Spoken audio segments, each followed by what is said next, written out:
Bonjour à toutes et bonjour à tous. Très heureux de vous retrouver ce matin pour cette sensibilisation autour du thème de l'oncosexualité.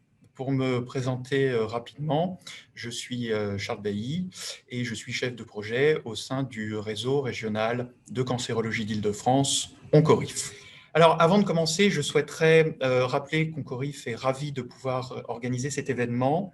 Vous savez que le réseau répond à des missions très précises, missions qui sont rappelées dans l'instruction de la DGOS du 2 décembre 2019, dont celle d'informer et de sensibiliser les actrices et les acteurs du monde de la santé, comme nous le faisons ce matin. Je vais maintenant laisser la parole à notre intervenant, que je souhaiterais chaleureusement remercier pour sa disponibilité au nom du réseau. Voilà, Monsieur Riet, vous avez la parole. Eh bien, merci Monsieur Bailly. Oui, une sensibilisation en 3 parties, c'est ce sur quoi nous avons travaillé, avec différentes questions sur qu'est-ce qu'un sexothérapeute, qu'est-ce que l'oncosexualité, et puis une autre partie sur des questions que l'on peut se poser, comme l'âge de la survenue d'un cancer, et puis aussi un cas clinique pour cette deuxième partie, un peu plus étayée, et puis la troisième partie, la place des soignants, avec la prise en charge en oncosexologie et la sexualité, et puis le lien qu'il peut y avoir entre Covid-19, ça ne vous aura pas échappé que ça fait 1 an jour pour jour que nous avons été confinés, et les troubles de la sexualité. On terminera par des questions-réponses et une conclusion de la demi-journée. Mais je manque à toutes les politesses. Bonjour à toutes et à tous. Bonjour, merci de me recevoir pour cette sensibilisation en oncosexologie. Alors, je me présente, je m'appelle Marc Ruyer, 54 ans depuis hier. Les choses arrivent, je suis sexothérapeute, praticien en sexologie. Et le plan de sensibilisation en oncosexologie que je vais vous présenter a pour principale source déjà ma pratique en tant que sexothérapeute, la recherche, la formation en sexologie et en oncosexologie qui continue chez moi. Alors, qui suis-je? Vaste question, j'ai plusieurs vies, donc plusieurs activités. J'ai d'abord exercé le métier de modéliste pendant de nombreuses années. L'exercice, si vous voulez, consiste à construire des vêtements en fonction de l'attitude et de la conformation d'une personne, à mi-chemin entre ingénieur et couturier, si vous préférez. Actuellement, je suis chef de service dans une institution et j'ai pour mission d'analyser l'expression des besoins avec soutenance et présentation en commission, afin de mettre en place des marchés publics auprès des gestionnaires. Ainsi, c'est donc le rapport au corps qui caractérise mon domaine de prédilection, car mon autre activité est celle de sexothérapeute. Et je me définis donc comme un artisan sexothérapeute. Pour répondre à la question pourquoi suis-je devenu sexothérapeute, eh bien, je dirais que cela débute en quelque sorte en 1988, et oui, le temps passe, à Londres, par une première mise en relation auprès d'amis bénévoles du Terence Healing Trust, une association pour les personnes fragilisées par le sida. Elles m'ont initié au counseling. Le counseling, ça consiste à offrir une présence, une écoute, une disponibilité à l'autre sans prendre le pouvoir sur sa détresse.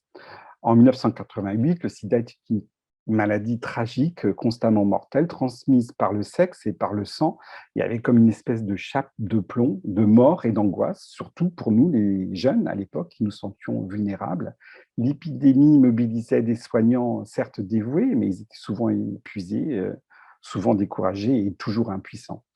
La majorité des personnes malades étaient relativement bien insérées, celles que nous recevions le vendredi, la plupart ayant fait des études et ayant un emploi. Ils étaient surtout contaminés par voie homo-bisexuelle. Bref, en 2014, je rassemble donc ces compétences d'aidant et m'inscris à la fac. Je suis des formations de sexologie clinique et de sexothérapie sexofonctionnelle auprès des docteurs Alexandra Hubin, Pascal de Sutter, marié au premier regard, et le professeur François de Carufel, tous les trois de l'Université catholique de Louvain. De 2016 à 2018, je suis bénévole à la Ligue contre le cancer et je suis donc à Saint-Joseph, à Paris, tous les jeudis au chevet des patients malades du cancer. Donc pendant 2 ans, je pratique l'écoute active dans le service du professeur Salmeron auprès de Laurence Lecoq, l'infirmière cadre aux commandes de ce service de cancérologie. Ponctuellement, j'apporte aux patients quelques explications psychopathologiques.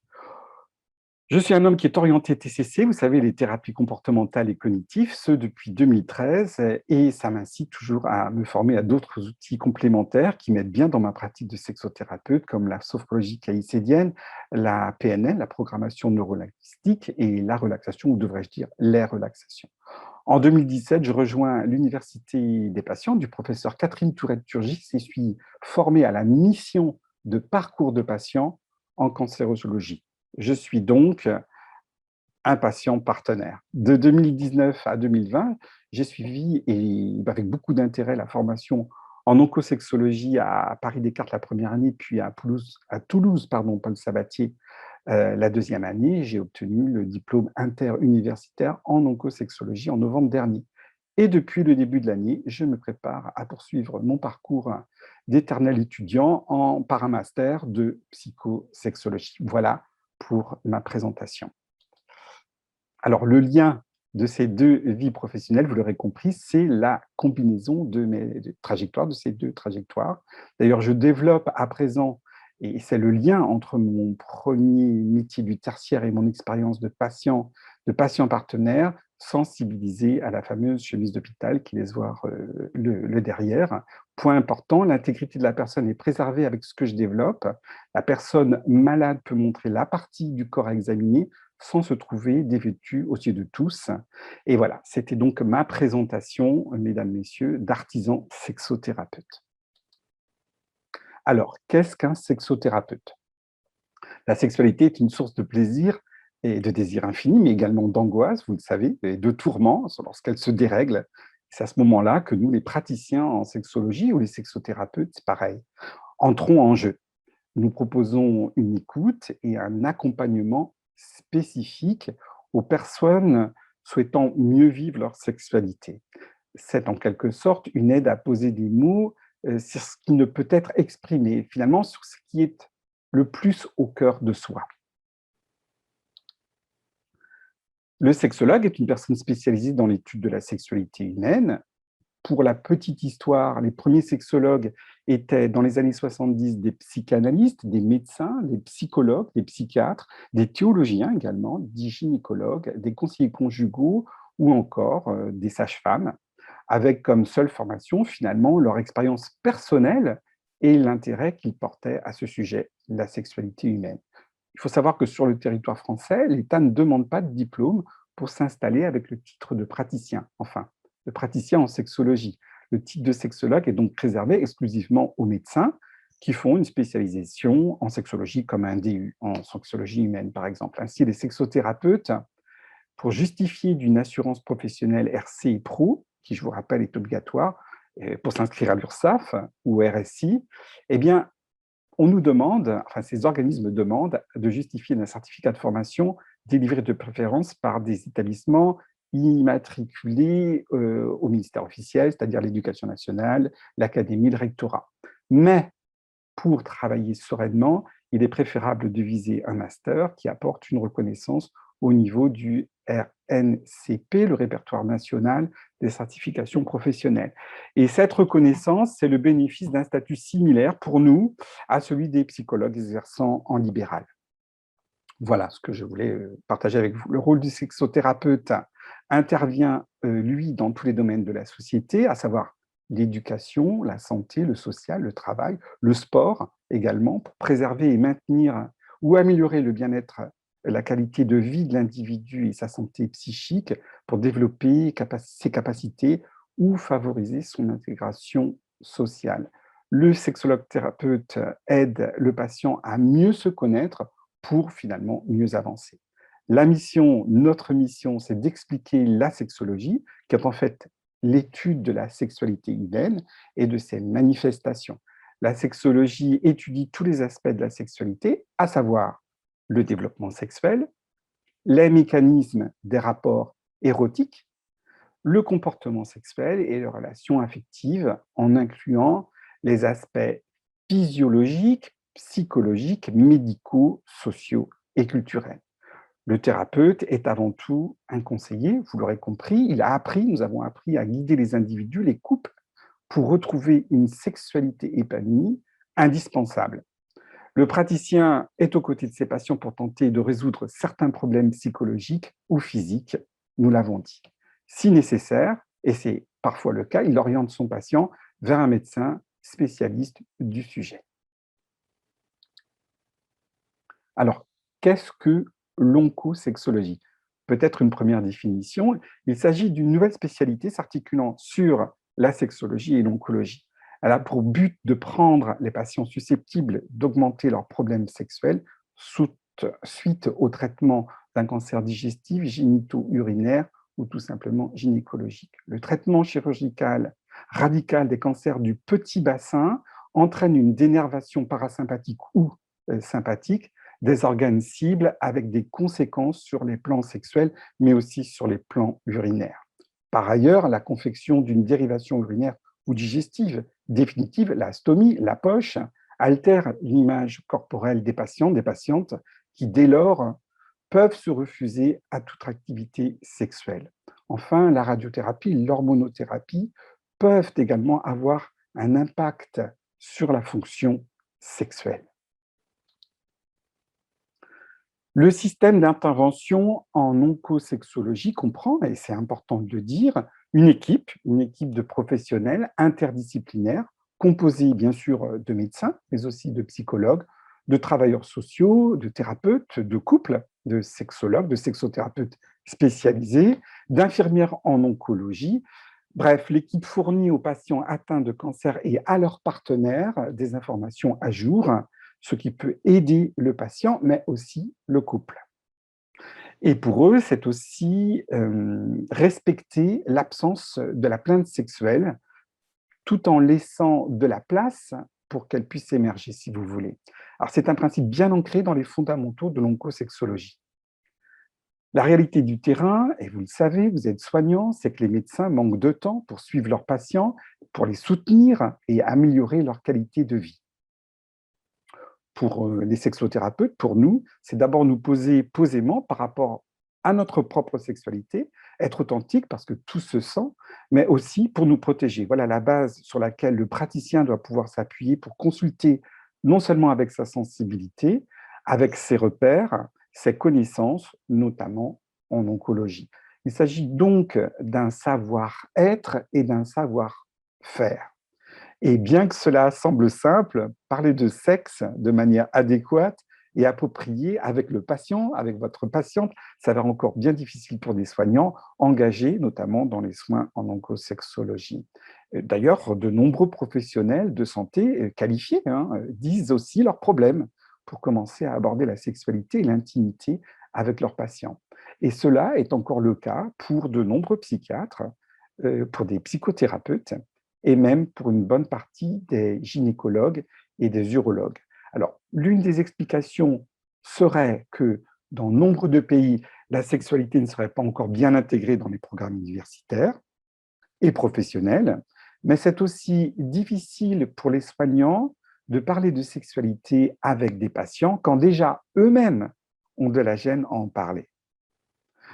Le DU en oncosexologie ouvre donc la voie et de mon point de vue, il semble par ailleurs qu'il faille proposer naturellement aux étudiants de parler de leur sexualité pour qu'ils puissent plus facilement exprimer leurs éventuelles difficultés. Les écoles anglo-saxonnes, les belges, suisses, anglaises le préconisent et l'encouragent, et québécois aussi. Ainsi, la préparation de cette présentation de sensibilisation à l'oncosexologie et l'oncosexualité d'aujourd'hui a donc pour source la pédagogie développée, la pratique, la lecture, les formations en oncosexologie avec des écoles françaises, belges, québécoises et anglo-saxonnes. Alors, qu'est-ce que l'oncosexualité? À présent, je vais partager avec vous des savoir-faire et des savoir-être. Et en fin de présentation, nous concrétiserons avec vous, les soignants, à travers des questions-réponses de patients qui reviennent le plus souvent. Et puis, je pense que M. Charles Bailly nous proposera d'autres questions de vous.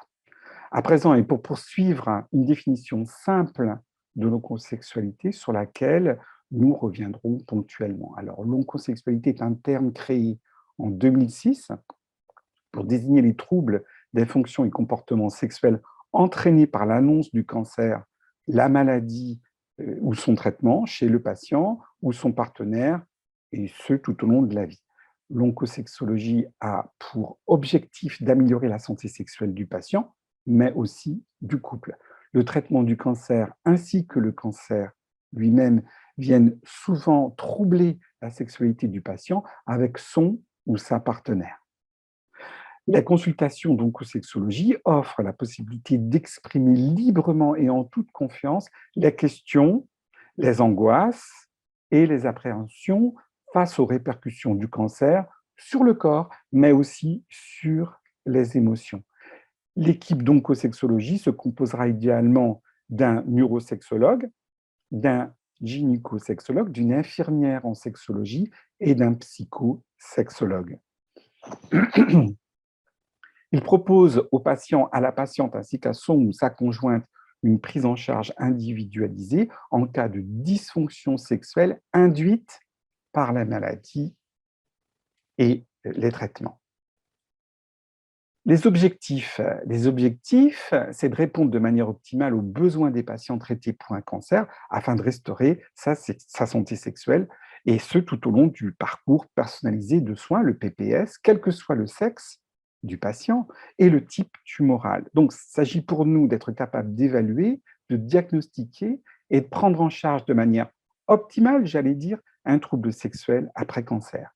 C'est donc acquérir, si vous voulez, le savoir-faire et le savoir-être permettant de délivrer une information, une indication, une éducation, pardon, un conseil dans le domaine de l'oncosexualité. Et d'ailleurs, les recommandations de l'OMS sont pour nous de répondre à l'objectif du 3e plan cancer d'émergence de nouvelles compétences en oncosexologie. Il s'agit donc de viser un niveau expertal en oncosexologie pour répondre de plus en plus à la demande des patients qui est grandissante. La difficulté. Vous savez, parfois les soignants pensent à tort que tout reviendra à la normale une fois que les traitements sont terminés. Et bien souvent, le temps manque et les malades ne posent pas non plus de questions, peut-être par peur ou par pudeur. La liste peut être longue. Et pourtant, parler de sexualité aide à traverser l'épreuve de la maladie. Ça aide à préserver, à entretenir le lien affectif. Une sexualité seule ou en couple est une source de plaisir non négligeable face à des traitements qui mettent à mal non seulement le corps, mais aussi l'esprit. Il s'agit donc pour nous, pour vous, d'aider les patients et les patientes à mieux comprendre ce qu'ils traversent et à leur apporter des pistes de réflexion. Et c'est en apportant des connaissances aux soignants pour aborder la sexualité avec les patients que nous pourrons y parvenir. Ainsi, l'information est importante. Elle est importante afin d'engager un cycle de changement pour se prendre en main, faire le nécessaire pour aller vers un mieux-être. Il est primordial de savoir dire ce qui arrive aux patients, mais aussi de leur faire savoir qu'il existe des solutions.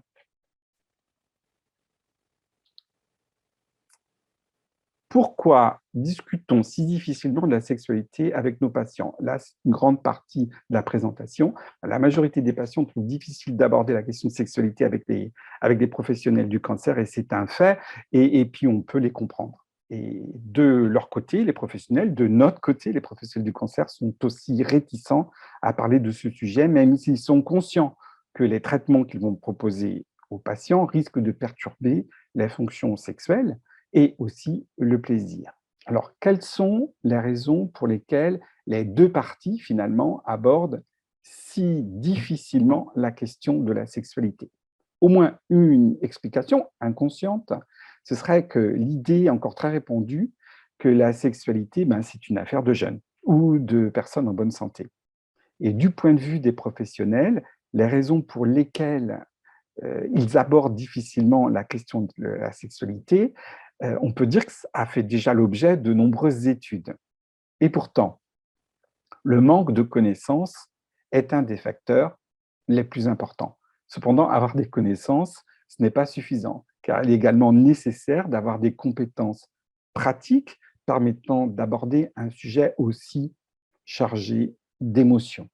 Certains professionnels ont aussi peur d'offenser leurs patients en posant des questions qu'ils jugeraient trop intimes. Et je trouve que c'est toujours surprenant quand on sait que des professionnels de la santé abordent quotidiennement d'autres questions également très gênantes, comme par exemple de demander à un patient, à une patiente, si elle mouille son pantalon. Vous voyez? Donc certains ont peur de poser la question parce qu'ils ne savent pas finalement comment y répondre.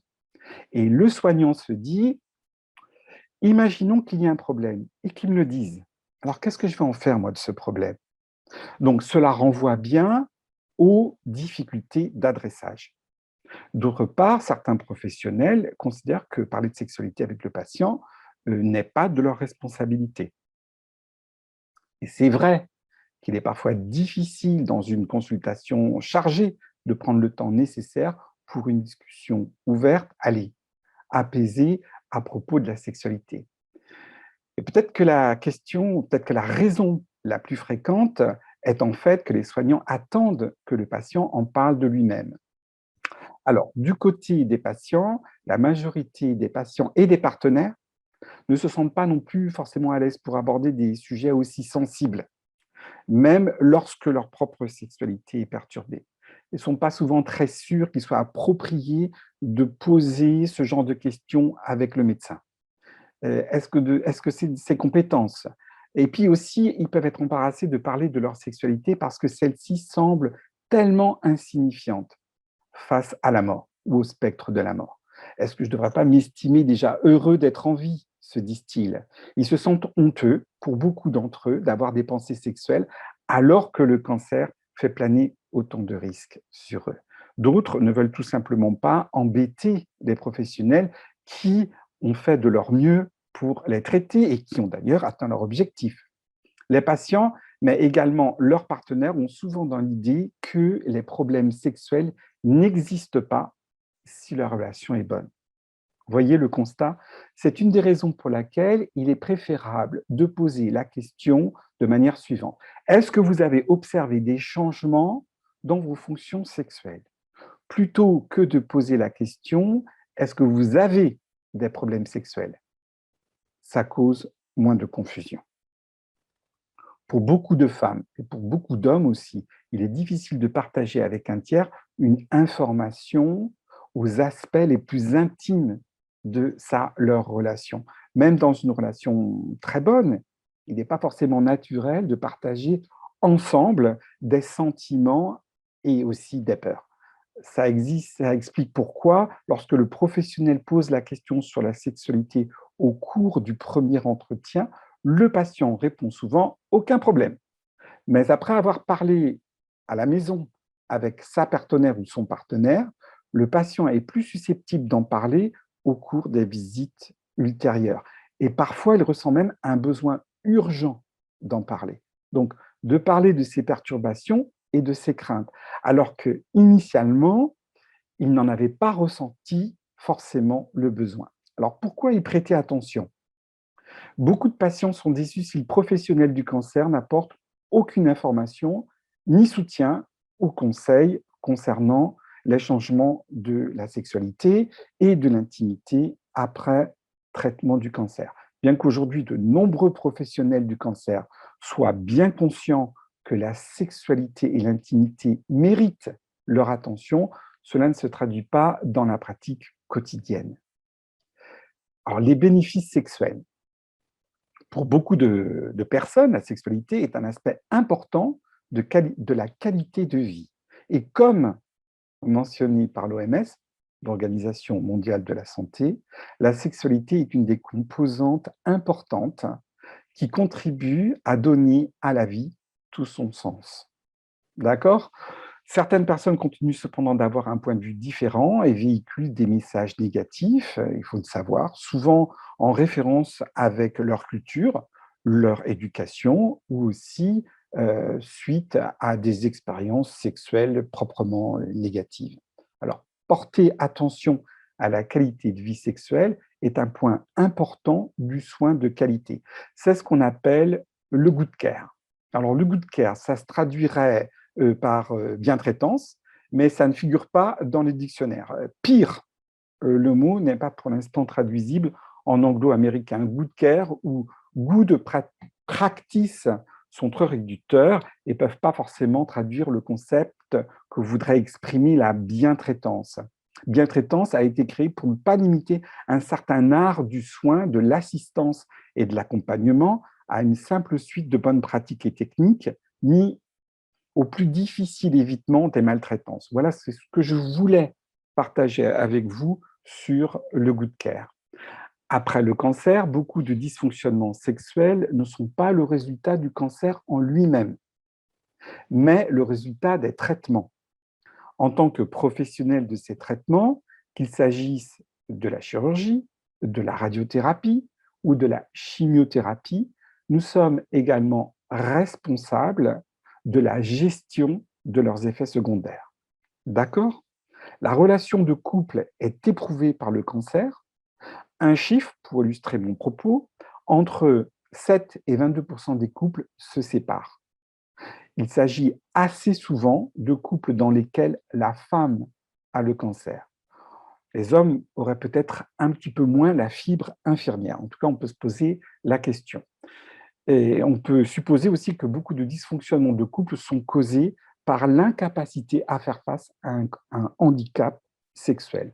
Or, il est prouvé que les patients seuls se portent moins bien, avec une utilisation plus fréquente d'antidépresseurs. Il y a aussi plus d'hospitalisation, un pronostic plus réservé et une fin de vie moins souvent à domicile. Ainsi, je pense qu'il est intéressant de retenir qu'un patient plus détendu, vivant une relation plus harmonieuse, résistera généralement mieux aux épreuves du cancer et récupérera plus vite. Il y a également les bénéfices en termes de santé. Pendant longtemps, la société et la communauté médicale ont eu tendance à considérer que le sexe était dangereux, et c'est que récemment que nous avons appris les bénéfices en termes de santé de l'expression sexuelle. Oui, c'est comme ça que l'on dit. Les principaux bénéfices sont une tension musculaire diminuée par la stimulation sexuelle et bien sûr souvent l'orgasme. Cela a été démontré chez les patients blessés médulaires, accidentées de la route, ou avec une sclérose en plaques. Mais cela s'applique également à des patients ayant des problèmes neurologiques. La douleur est connue pour diminuer en fonction de la distraction. Par exemple, un film romantique ou un match de foot ou une activité sexuelle plaisante. Chez la femme comme chez l'homme, la stimulation des organes génitaux, particulièrement le clitoris et la paroi antérieure du vagin chez la femme, donc, et le pénis chez l'homme, envoie un signal au cerveau qui provoque une sécrétion d'endorphine. C'est la raison pour laquelle le seuil de la douleur augmente la stimulation résultant de l'orgasme et qui produit la plus importante augmentation du seuil de la douleur. D'autre part, à la fois chez l'homme et chez la femme, le niveau d'ocytocine est augmenté par le massage, par l'excitation sexuelle et particulièrement par l'orgasme. Un niveau d'ocytocine élevé a plusieurs effets. D'abord, il améliore le sommeil, il favorise la relaxation, c'est un moyen de diminuer le stress qui agit comme un petit anxiolytique. De plus, il permet une meilleure connexion entre les personnes avec une augmentation de l'intimité et de l'affection. Donc, une activité sexuelle satisfaisante diminue les risques de dépression. Non seulement le sexe mutuel, mais également la masturbation. Sauf quand la sexualité est entourée par trop de culpabilité et de sentiments de péché, si vous voulez. Alors, comment faire avec toutes ces informations? Eh bien, la prise en charge du cancer couvre un long processus, il faut le savoir, comportant plusieurs phases. Et ce sont les phases suivantes. Alors, diagnostic, traitement, rémission et parfois stade palliatif, c'est-à-dire l'annonce de la fin de vie. Chaque phase peut être accompagnée par ses effets sexuels secondaires différents. C'est pourquoi les patients et les couples devraient être interrogés concernant leur fonction sexuelle à intervalles réguliers, mais aussi parce que chaque patient réagit de manière différente en fonction de son histoire sexuelle, de son expression sexuelle et de l'intimité de chacun des partenaires et encore une fois du couple. Alors, est-ce que le fait de répéter des évaluations peut s'avérer délétère? En fait, ça dépend de la manière de les intégrer dans l'ensemble de l'évaluation de votre patient. Il peut être utile d'intégrer en routine l'évaluation sexuelle à une place fixe dans l'interrogatoire général. Par exemple, le faire systématiquement après les questions sur la fatigue et l'humeur. C'est un exemple. Ça dépend aussi de la manière dont la discussion a été amenée initialement. Prenons des exemples de la manière de commencer, si vous voulez bien. Nous savons qu'un certain nombre de personnes ayant votre type de cancer et prenant ce type de traitement seront confrontées à des changements dans leur sexualité. De nombreux patients ont moins de désir sexuel et vont avoir des difficultés d'érection. C'est une réaction normale au traitement. Pour certains couples, cela va créer une perturbation importante, alors que pour d'autres, cela sera vécu d'une autre manière. Cela n'est pas mieux ou moins bien, il s'agit de dire au patient que c'est comme ça. En tout cas, à cause de ces modifications, 3 choses sont importantes à dire. Maintenant, au début de la prise en charge, nous voulons connaître comment vous allez. Deuxièmement, nous allons vous demander comment les choses se passent en ce moment, afin qu'il soit plus facile d'anticiper les futurs changements. Troisième point, nous allons le faire régulièrement afin de voir si, quand et de quelle manière les choses vont évoluer et comment vous alliez y faire face. Et d'encourager par « vous devez savoir que nous avons des solutions pour presque toutes les attentes sexuelles ». Et c'est pour ça qu'il faut surtout ne pas hésiter à nous faire face, à nous faire part de vos difficultés sexuelles, en tout cas celles que vous avez remarquées. Concernant les visites ultérieures, il est important de mentionner pourquoi les choses ont été demandées et expliquées. Voilà un exemple de question pour les consultations ultérieures, si vous voulez. Depuis que vous avez commencé le traitement, est-ce qu'il y a eu des changements dans votre sexualité? Plus précisément, est-ce que cela a modifié votre désir sexuel? Il est important de comprendre que chaque personne est différente et aura des besoins différents. Donc, nous nous adaptons. On ne peut pas utiliser une méthode unique, c'est du sur-mesure. Enfin, aucune prise en charge du cancer ne mérite d'être appelée holistique tant que la sexualité et l'intimité n'ont pas été prises en compte. Communication sur la fonction sexuelle en oncologie. Toutes les enquêtes montrent que les patients souhaitent que les professionnels de la santé leur apportent des informations et les aident à faire face aux conséquences sexuelles des traitements du cancer, mais qu'ils sont rarement satisfaits de cette attente. Le niveau de prise en charge des troubles de la sexualité est jugé insuffisant par les patients, quelle que soit la profession concernée, oncologue, infirmier, professionnels de la santé mentale, alors même que des solutions existent à tous les stades de la maladie. Fait. Inclure la prévention primaire et secondaire durant le parcours personnalisé de soins diminue ce sentiment. Fait. Autre fait. Les obstacles évoqués par les professionnels de la santé pour expliquer leurs difficultés, pour parler de sexualité avec leurs patients, sont, outre le manque de temps, le manque de connaissances, l'absence de réseau auquel adresser le patient et l'inconfort à aborder le thème de la sexualité. Et ces 3 derniers paramètres vous appellent à développer des actions de formation afin de sensibiliser les soignants à la sexualité, à la santé sexuelle et à leur transmettre, au-delà d'un savoir, un savoir-être. En effet, les soignants ont tendance à être réticents pour parler de sexualité avec les patients, par exemple du sexe opposé, d'orientation sexuelle différente, aux célibataires, ou les plus jeunes ou aux plus âgés, ou avec des patients ayant une appartenance ethnique ou culturelle différente. Ils ont tendance à être réticents à délivrer un contenu cognitif non seulement sur les dysfonctions sexuelles, mais aussi concernant la relation à l'autre et l'intimité. Alors que très souvent, les professionnels de la santé abordent la sexualité dans un sens très médical, trop médical. La solution serait peut-être de vous former avec des référents en oncosexualité, notamment des personnes capables d'assurer un recours.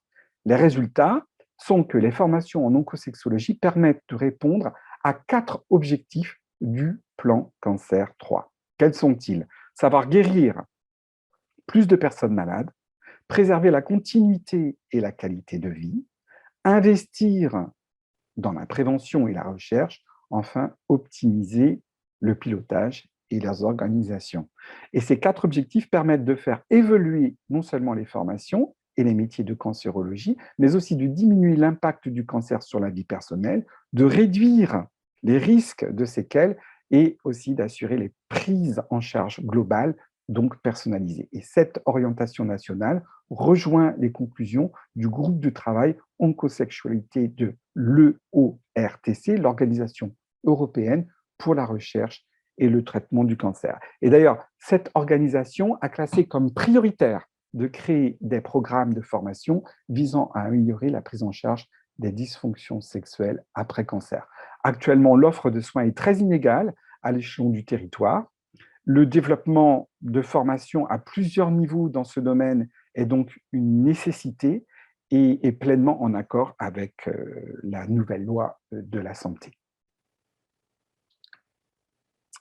Relation entre troubles sexuels et niveau de gène. Alors, je pense que je vais m'hydrater 2 petites secondes, s'il vous plaît.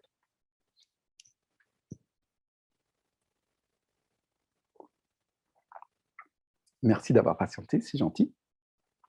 Il s'agit du niveau de perturbation de la sexualité et de l'intimité. Et ceci est une partie difficile pour plusieurs raisons. En effet, il est difficile d'appréhender fidèlement la question complexe de l'atteinte de la sexualité et de l'intimité après traitement du cancer.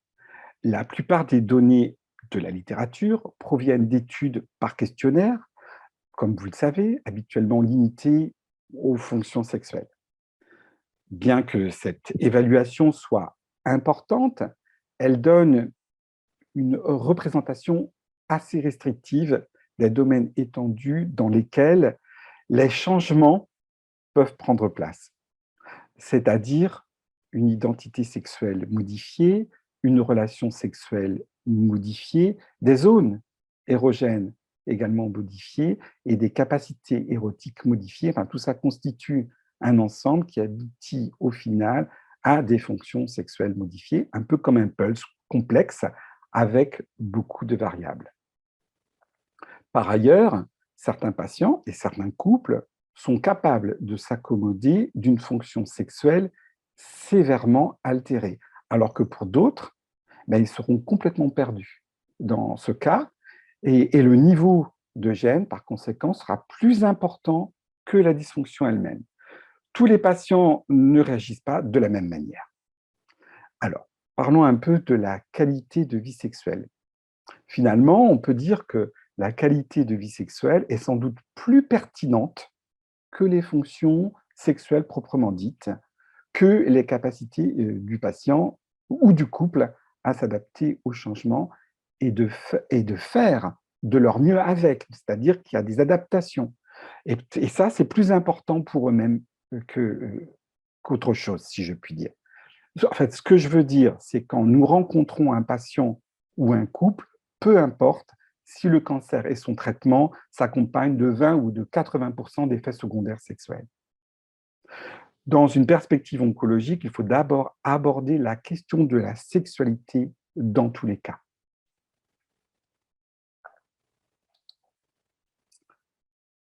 Cancer, spécificité et typologie. Âge de survenue du cancer et sexualité. L'âge, c'est un paramètre important à prendre en compte quand on aborde la question des conséquences sexuelles du cancer. Non pas que le sexe perde de l'importance avec l'âge, on sait que de nombreuses personnes âgées continuent d'avoir des activités sexuelles et c'est tant mieux.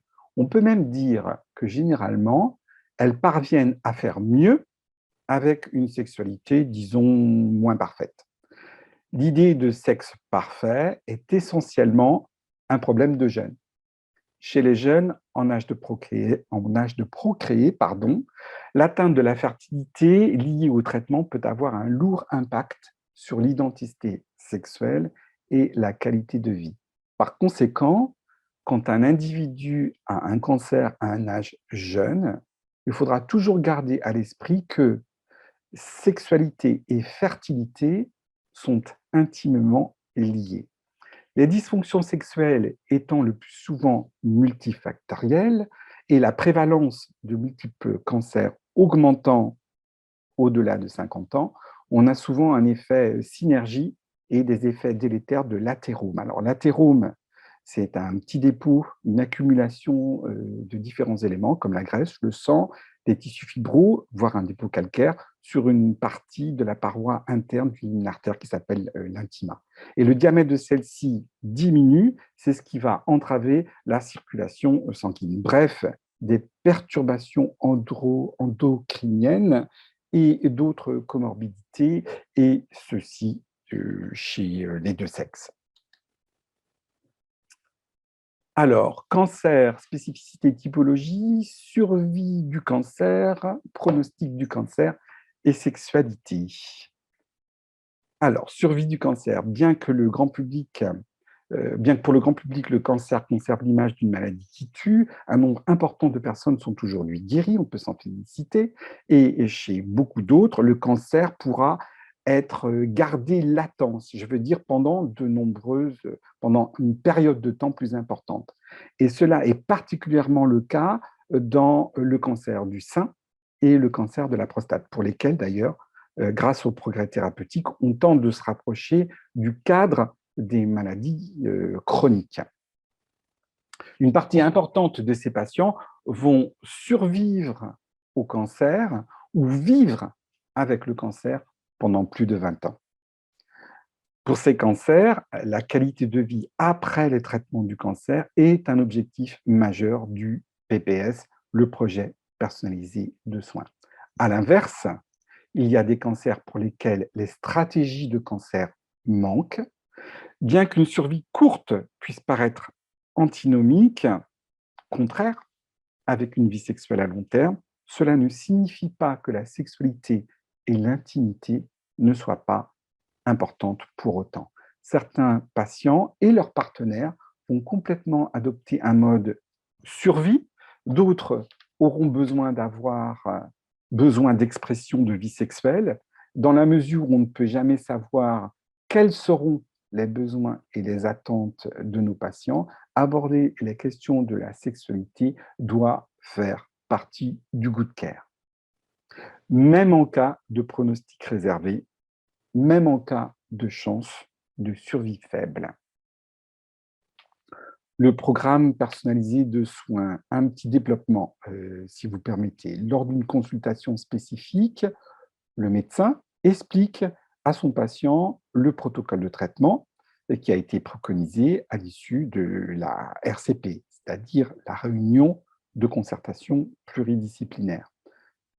C'est une réunion régulière entre professionnels de la santé au cours de laquelle se discute la situation d'un patient. Bon. Il lui explique les modalités, les objectifs, les bénéfices, les risques et les effets secondaires. Les informations sont rassemblées dans un document écrit. Voilà ce que c'est que le programme personnalisé de soins, le PPS. Et il indique en outre l'ensemble des noms et coordonnées de l'équipe médicale et des autres professionnels ou associations que le patient peut être amené à rencontrer ou à solliciter durant son parcours de soins.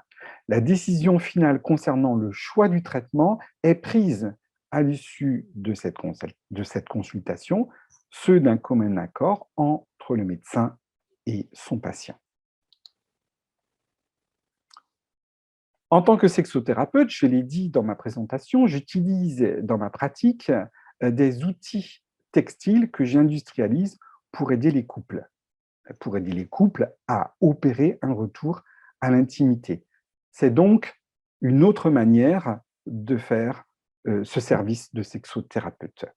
J'ai donc créé un kimono qui peut être intéressant pour la reprise de l'intimité. C'est un kimono qui est adapté. Alors, qu'est-ce qu'un vêtement adapté? Bien, je dirais qu'il répond avant tout aux besoins de vestibilité. Par exemple, il peut disposer de solutions techniques pour aider le patient à se remettre en marche. Ainsi, ce kimono, je vais en parler avec le cas clinique, pièce maîtresse de mon projet universitaire, contient 2 poches au niveau du plancher pelvien.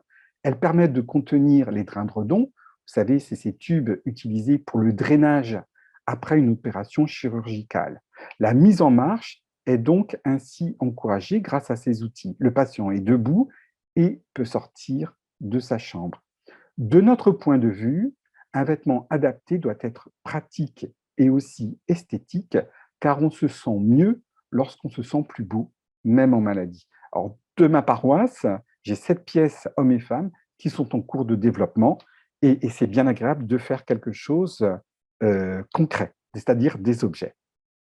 Un exemple concret maintenant de 2 cas cliniques pour présenter et consolider cette sensibilisation en oncosexologie, c'est un couple de quinquagénaires qu'on appellera Philippe et Hélène. Brève présentation, si vous le permettez. Philippe C. consulte en 2017 pour une DE, dysfonction érectile. Plus tard, sa femme viendra consulter pour un cancer du col de l'utérus. Le couple consultera ensuite ensemble.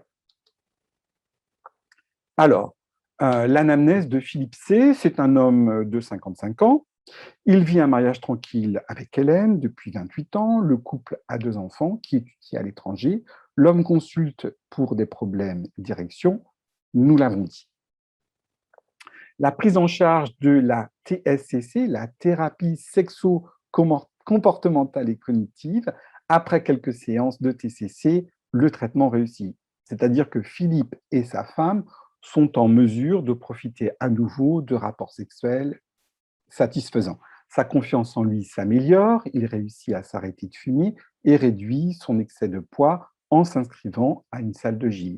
Après 3 mois de thérapie, il n'a plus besoin de l'IPDE5, les inhibiteurs de la phosphodiestérase de type 5, bref, de la petite pilule bleue. Comprenez que du tadalafil a été prescrit par son médecin.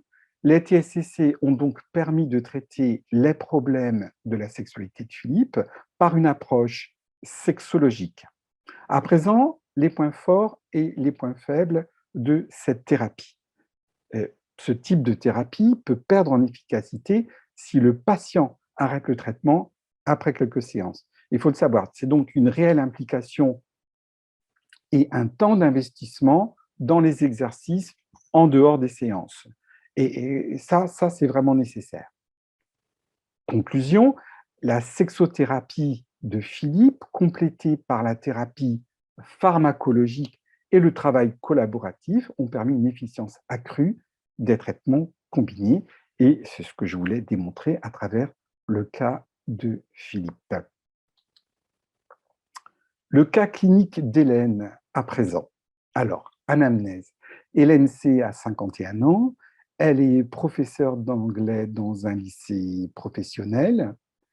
En juin 2018, survient brutalement un diagnostic de cancer du col de l'utérus stade 2A1. Tout aurait pu continuer tranquillement chez ce couple sans l'arrivée de la maladie. Hélène vient donc consulter début septembre 2018, 6 mois après la chirurgie, la radiothérapie externe et plusieurs séances de curithérapie.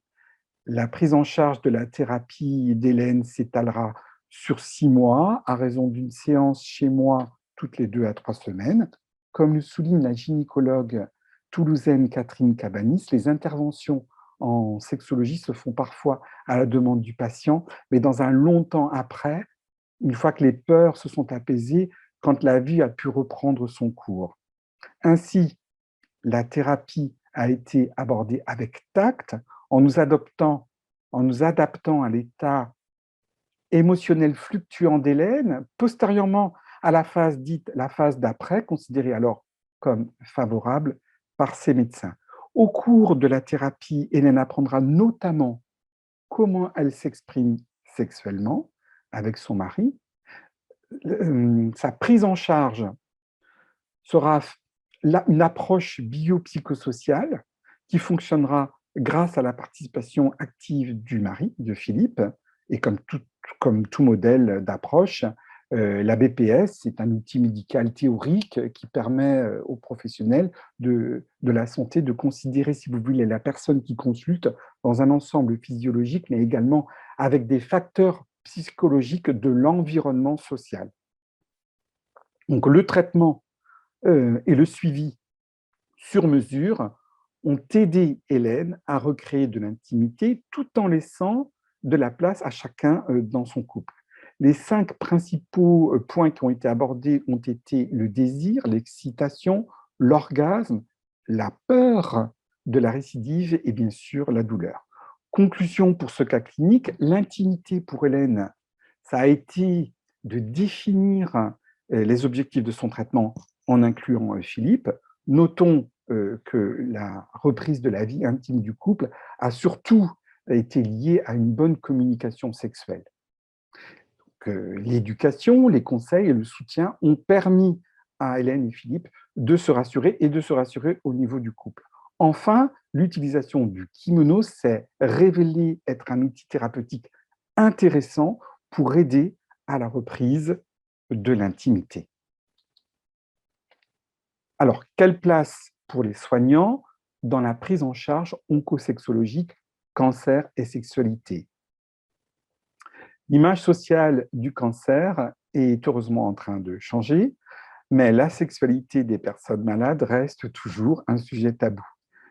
Psychosexologues, sexothérapeutes spécialisés en cancérologie, nous accompagnons au quotidien des patients confrontés aux difficultés intimes et sexuelles que peut engendrer le cancer. Nous informons, proposons des solutions, délions la parole pour entamer une véritable révolution culturelle auprès des patients adultes et adolescents pour les aider à mieux appréhender ce qu'ils traversent. Nous les aidons à reconstruire l'image de leur corps, à renouer avec la séduction, à reconquérir leurs désirs, à savoir gérer les douleurs. Bref, à avoir une sexualité épanouie.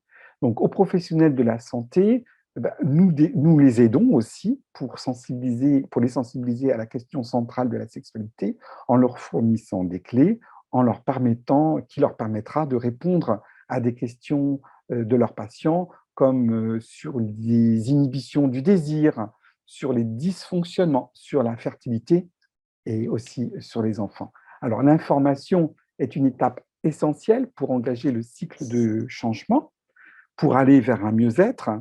Et il est donc primordial pour les patients comme pour les soignants de mieux comprendre et de savoir qu'il existe des solutions.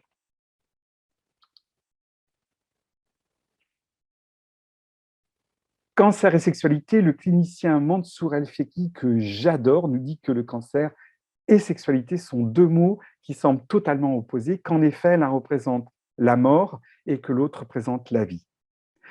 Les personnes malades recherchent les moments de bien-être, d'où l'importance de parler de sexualité pendant le cancer. Et ce clinicien, il nous dit, avec des mots très simples, que la santé sexuelle se définit comme étant la naissance, le développement, l'interaction et l'harmonisation de toute composante de la sexualité. Mansour El-Feki est un sexologue clinicien, il est psychothérapeute, il est aussi directeur de l'Institut canadien de sexologie à Montréal. La santé sexuelle défend l'idée que la sexualité ne se réduit pas à la reproduction ni à l'acte sexuel. Celle-ci participe à une meilleure santé, au bien-être et à l'épanouissement de la vie intime. En effet, les effets secondaires des traitements sont nombreux sur la qualité de vie. Diminution de la libido jusqu'au désintérêt total pour toute forme de sexualité, atteinte de l'image de soi, corps de soins altéré par les interventions chirurgicales et les traitements. Donc, à ne pas nier pendant le traitement avec vos patients la dysfonction érectile, Pourquoi? Parce que les difficultés à atteindre l'orgasme, les sécheresses vaginales importantes, les dyspareunies, c'est-à-dire les douleurs à la pénétration, sont fréquentes. Covid, un an, presque jour pour jour, je crois, hein, et troubles de la sexualité. Alors, plusieurs mois après la survenue de la Covid-19, un an, hein, après le premier confinement sur le territoire, jour pour jour, je le disais, la maladie due au coronavirus peut laisser des séquelles graves dans le système cardiovasculaire qui auront des conséquences sur beaucoup d'aspects de la vie quotidienne des patients. Parmi elles, les troubles de l'érection ne sont pas à négliger. Pourquoi? Le Covid-19 peut provoquer des problèmes de circulation sanguine. Donc, ces problèmes de circulation sanguine, c'est un facteur important de la dysfonction érectile. Les données, eh bien, elles montrent que le virus infecte et attaque les vaisseaux sanguins. Ceci explique pourquoi certaines personnes ayant survécu au coronavirus ont eu des caillots sanguins, des complications au niveau non seulement des poumons, mais aussi des reins, et des problèmes aussi de santé bucco-dentaire, comme des dents qui se déchaussent. Voilà pourquoi également expliquer la dysfonction érectile liée au coronavirus est importante. Il y a un docteur qui s'appelle Christopher Kyle, il est urologue américain dans l'Oregon, et lui, il pense que le Covid-19 engendre une maladie cardiovasculaire qui est appelée la dysfonction endothéliale, et elle toucherait les artères de la surface du cœur, et qu'il existe d'autres facteurs tels que le diabète, l'hypertension et le tabagisme qui sont tous liés à cette même dysfonction érectile, ce qui laisse supposer que le Covid favoriserait l'ADE à un âge plus avancé. En d'autres termes, si le Covid-19 provoque la dysfonction endothéliale, il est possible qu'une personne qui souffre d'une DE soit causée par cette maladie. Il faudra tout de même attendre d'autres études pour tirer une conclusion définitive. Santé mentale et santé physique sont étroitement liées, nous l'avons dit, et se protéger de la Covid, la contracter et en guérir, a bien sûr des répercussions sur le bien-être émotionnel. Et c'est ce qui peut entraîner une aggravation significative de l'humeur et du désir sexuel. Et si l'on en croit les auteurs de l'étude publiée par le Journal Endocrinological, j'arrive pas à le dire, Investigation, la préoccupation majeure, c'est de traiter les symptômes les plus graves de l'infection liée au coronavirus. Et une fois ces problèmes réglés, nous pourrons déterminer s'il existe des effets à long terme. S'il s'avère que la COVID a des effets durables sur la circulation sanguine d'un individu et que la DE, la dysfonction érectile, en serait une conséquence, eh bien, il s'agit de dire ici qu'il existe de nombreuses possibilités de traitement, comme des traitements et des dispositifs portables. En attendant, il est nécessaire de continuer à faire tout ce qu'il faut pour éviter de transmettre ou de contracter le virus. Vous le savez, porter un masque, respecter la distanciation physique et limiter les déplacements.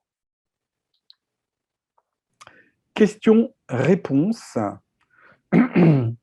L'accompagnement des patients pendant et après un cancer est primordial.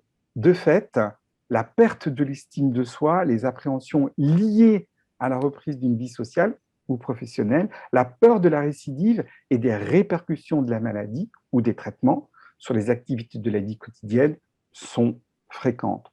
Outre la médecine conventionnelle ou non, la discipline du sexothérapeute en oncosexologie prend une place utile dans la prise en charge globale des patients pendant et après un cancer.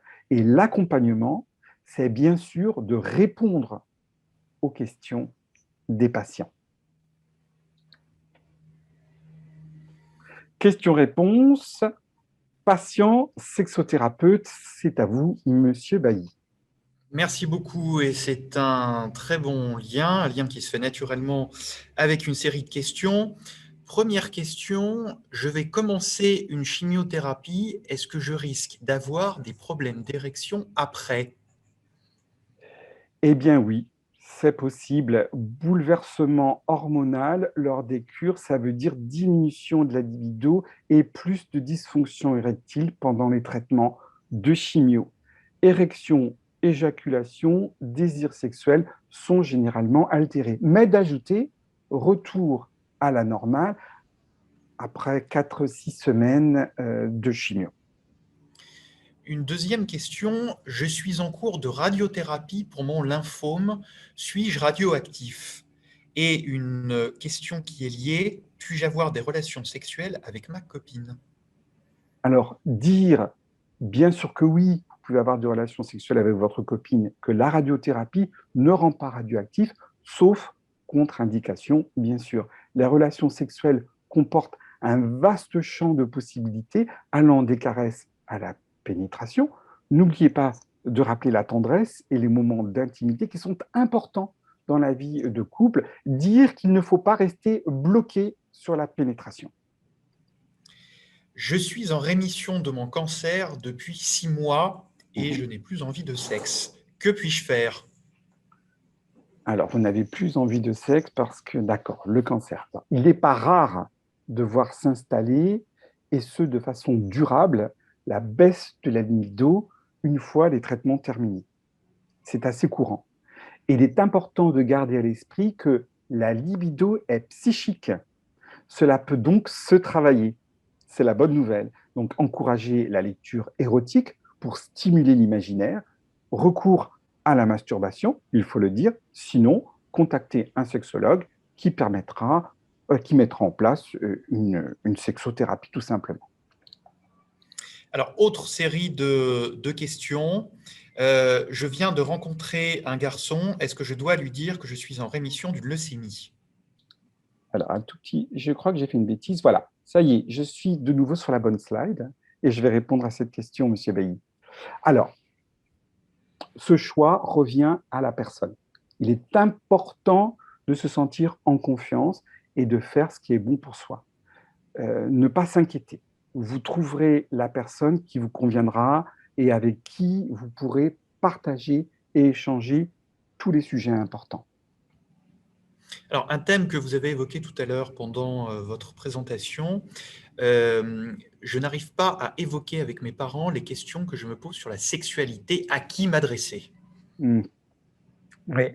Alors, il est ordinaire de rencontrer des difficultés lorsque l'on cherche des réponses sur la sexualité auprès de ses propres parents. Se rapprocher d'un sexologue ou d'un sexothérapeute spécialisé en oncosexologie. Dire aussi pas d'Internet, pas de forum. Je ne me vois pas me marier, avoir des enfants. J'ai trop peur. Qu'en dites-vous? Peut-être dire que la personne est encore trop jeune, que ce n'est pas nécessaire de brûler des étapes. Dire aussi que vos inquiétudes disparaîtront avec le temps. Si angoisse, bien sûr, consultez un psychologue. Alors, avant qu'on puisse continuer, j'aimerais faire un petit focus pour le professionnel, Monsieur Bailly. Dire aux patients que le problème est fonctionnel dans un premier temps, que les répercussions des traitements sur la sexualité sont indéniables. La chimio, la radio, la chirurgie engendrent leur lot d'effets secondaires sur l'intimité et la sexualité, le verbaliser, mais dire que c'est souvent temporaire et qu'un manque d'information sur le sujet provoque une remise en question des capacités sexuelles. Il faut donc encourager le patient à en parler. D'accord?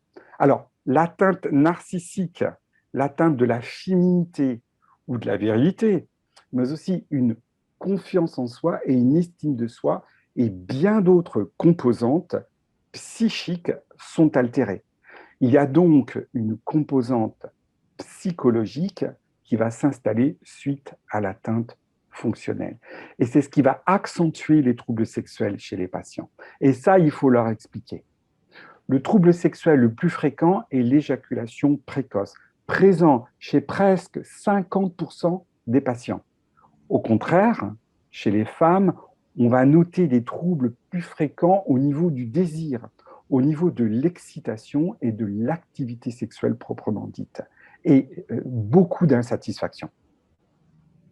Alors, je crois qu'il y a 3 questions complémentaires. Charles Oui, Bailly, c'est ça? oui, tout à fait. Une question qui est liée d'ailleurs à ce que vous venez de dire. Qu'appelle-t-on image du corps? Alors, c'est la représentation consciente et inconsciente du corps. C'est l'image du corps qui se forme dans l'esprit, c'est-à-dire la façon dont le corps nous apparaît à nous-mêmes. Et dans une société où le paraître a plus d'importance que l'être, la mutilation corporelle apparaît comme une blessure physique, mais aussi narcissique, dont les conséquences sur le plan psychologique ne seront pas négligeables pour les patients. Apparition de troubles anxieux et dépressifs, syndrome de stress post-traumatique, l'image du corps et son altération constituent un problème crucial en oncologie, tant pour les patients que pour les équipes soignantes. Pourquoi? Parce que le malade est confronté au cancer, craint la perte de son intégrité corporelle, la déchéance et la mutilation de son corps. Et les équipes médicales tentent d'y remédier physiquement par une reconstruction ou la mise en place d'un appareil prothétique pour suppléer à l'ablation de la partie du corps atteinte du cancer, mais ce n'est pas suffisant. La prise en charge des aspects physiologiques et psychologiques reste donc une priorité en termes de qualité de vie et de satisfaction des soins pour tous les patients atteints de cancer. Une autre question, Monsieur Bailly? Oui, qui tourne autour d'un thème important qui est celui de la fertilité. Les traitements peuvent-ils avoir un impact sur la fertilité? Ah oui, les traitements anticancéreux comme la chimiothérapie et la radiothérapie peuvent avoir des répercussions sur le fonctionnement de l'organisme et sur l'intimité, la sexualité et la fertilité. Et les traitements sont certainement les facteurs qui ont le plus d'impact sur la fertilité. La radiothérapie pelvienne, eh ben, elle peut léser de manière plus ou moins importante les testicules chez l'homme et les ovaires chez la femme. Cette lésion peut entraîner une diminution de la fertilité, voire une stérilité. La chimiothérapie, elle est variable selon le type de produit, mais elle peut parfois conduire à une stérilité définitive. La fertilité se trouve réduite après un cancer du testicule. Les testicules se trouvent dans le scrotum. La testostérone, l'hormone masculine, est produite par les testicules ainsi que les spermatozoïdes. Ça, c'était pour Zinab. Il s'agit donc de cancers peu fréquents. Ils apparaissent le plus souvent entre 20 et 40 ans, mais il peut également survenir à un âge plus avancé ou également chez les enfants. Alors, quelques maladies, la maladie de Hodgkin, le lymphome de Hodgkin ou maladie de Hodgkin est liée à la prolifération incontrôlée de lymphocytes B anormaux, appelés cellules de Reed-Steinberg. Et c'est alors aussi les lymphocytes B, qui sont un sous-type de globules blancs matures, les leucémies aiguës d'évolution très rapide. Ces cancers du sang peuvent, s'ils ne sont pas traités rapidement, devenir fatals. Alors, les leucémies aiguës mélioïdes, qu'on appelle les LAM, et qui se développent principalement chez les adultes de plus de 60 ans, alors que plus de 40% des leucémies aiguës lymphoïdes, les LAL, elles sont diagnostiquées chez les moins de 15 ans. Alors, il faut savoir que la moitié des personnes traitées ont eu un enfant ultérieurement. D'accord?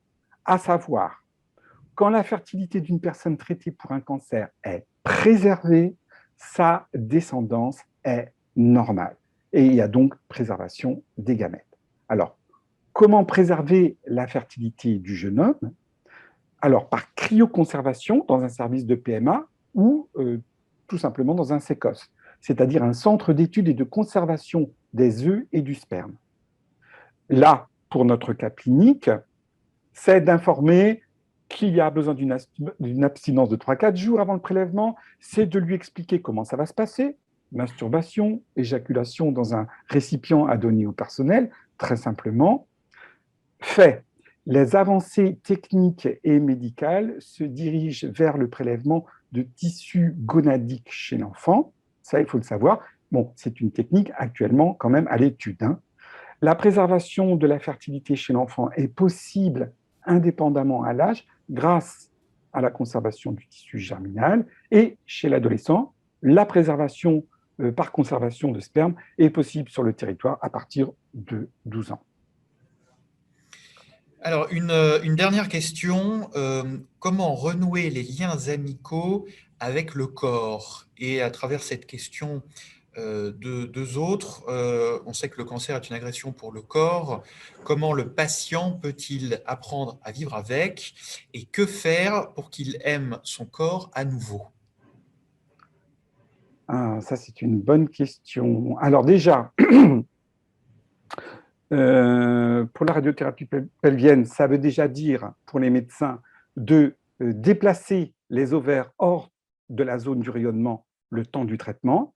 Alors, cette technique est chirurgicale et elle permet la préservation non seulement du fonctionnement ovarien en cas de radiothérapie, mais de tranquilliser la patiente.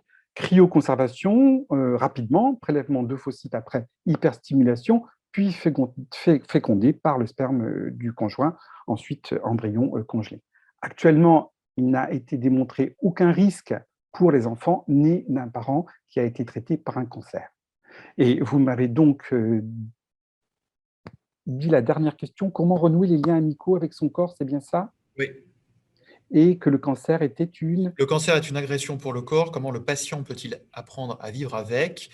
Que faire pour qu'il aime son corps à nouveau? Que faire pour qu'il aime son corps à nouveau? Donc là, on est dans les APA et dans les SOS. APA, activité physique adaptée. APA, donc, se remettre en marche, soins oncologiques de support pour SOS. Alors, lorsque les patients agissent eux-mêmes, cela permet une réappropriation active de leur corps. Il y a d'autres prises en charge autour aussi de la socio-esthétique qui permet de retrouver dignité et sensations agréables, avec des techniques de maquillage, notamment pour cacher des cancers de la face, les effets indésirables des traitements. L'automassage, c'est un travail préventif contre les maux liés à des tensions internes qui freinent l'activité des organes et créent des troubles fonctionnels. En parallèle, lors des consultations d'oncosexologie, nous, les sexothérapeutes, travaillons sur les peurs face à la rencontre, sur la confiance en soi et sur la sexualité à venir avec les angoisses qui peuvent y être associées. Se rapproprier son corps. Alors, exemple, faiblesse musculaire égale au niveau du périnée, difficulté à atteindre l'orgasme.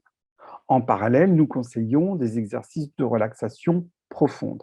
Et la masturbation est un outil intéressant car elle permet de retrouver le fonctionnement de son corps érotique et l'orgasme.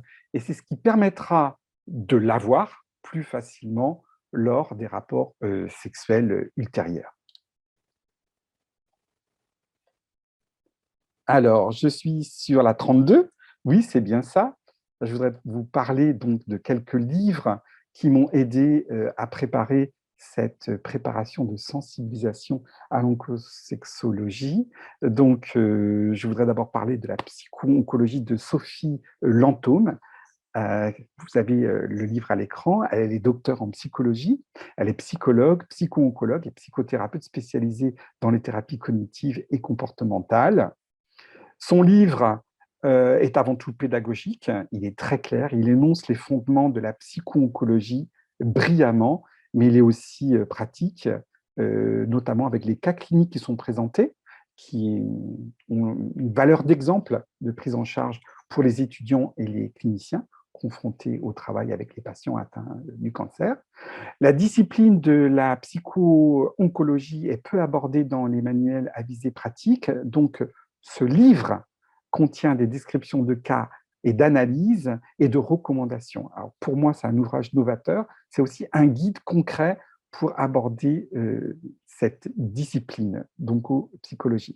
Deuxième ouvrage, celui de Sébastien Londry, qui est mon maître à penser, qui est un psychosexologue, sexothérapeute spécialisé en cancérologie. Il exerce pour la Ligue contre le cancer, il enseigne également à Le Mans Université. Son livre s'adresse aux patients adultes et aux adolescents pour les aider à mieux appréhender ce qu'ils traversent, pour reconstruire l'image du corps, renouer avec la séduction, reconquérir ses désirs, savoir gérer les douleurs, bref, aller vers une sexualité épanouie. Alors lui s'adresse aux soignants pour les sensibiliser à la question centrale de la sexualité, en leur fournissant des clés concrètes leur permettant de répondre aux questions des patients, principalement sur l'inhibition du désir, les dysfonctionnements, la fertilité et les enfants. On est dans le cœur du sujet.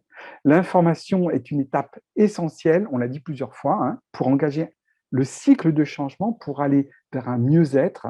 Et il est primordial pour les patients, comme pour les soignants, de mieux comprendre et de savoir qu'il existe des solutions presque pour tout.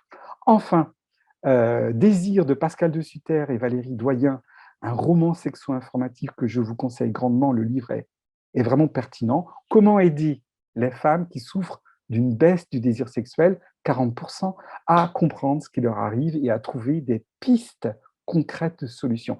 C'est ce que propose ce bouquin qui raconte l'histoire d'une femme souffrant d'une baisse de désir. On la suit à travers les rebondissements de sa vie amoureuse et sexuelle. Elle vit des problèmes sexuels très courants que tout le monde peut rencontrer au cours de sa vie sexuelle. En suivant son cheminement chez le sexologue, eh bien, vous serez invité à vivre l'expérience unique d'une sexothérapie vue de l'intérieur. Et ce faisant, vous découvrirez les moyens concrets et pratiques ainsi que des conseils pour améliorer le problème de baisse de désir, 40%. Une approche très précieuse lorsqu'on sait que 40% des divorces trouvent leur origine dans un problème sexuel. Pascal de Sutter, qui est également mon prof, est un grand psychologue, un professeur de sexologie, un clinicien et un chercheur. Il co-dirige le certificat de sexologie clinique de l'Université de Louvain. Il enseigne aux universités de Lille 3 et Metz 2 et il a aussi travaillé comme psychologue expert pour l'armée.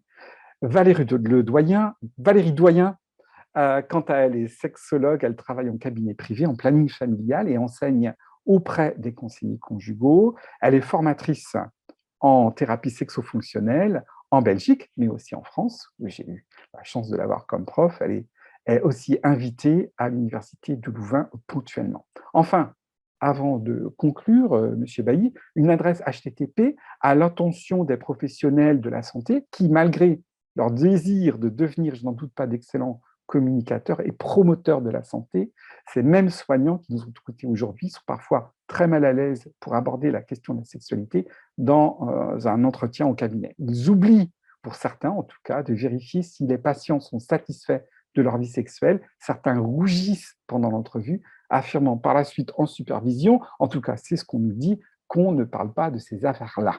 Alors, 3 manières progressives de poser les questions.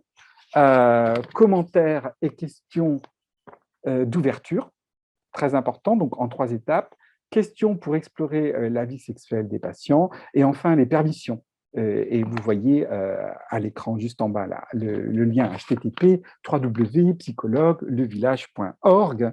Ce sont des Québécois qui donnent un éclairage sur la difficulté que nous avons à parler de sexualité avec nos patients. C'est un petit bijou, je ne peux que vous le recommander. Et nous voici donc au terme de cette heure 40 passée ensemble. Je voulais vous remercier de votre attention, à toutes et à tous. Merci bien sûr à l'équipe de Charles Bailly, au docteur Mathilde Soul, à Zinab Ameskiti et à la technique, un grand merci à Laurent Borges.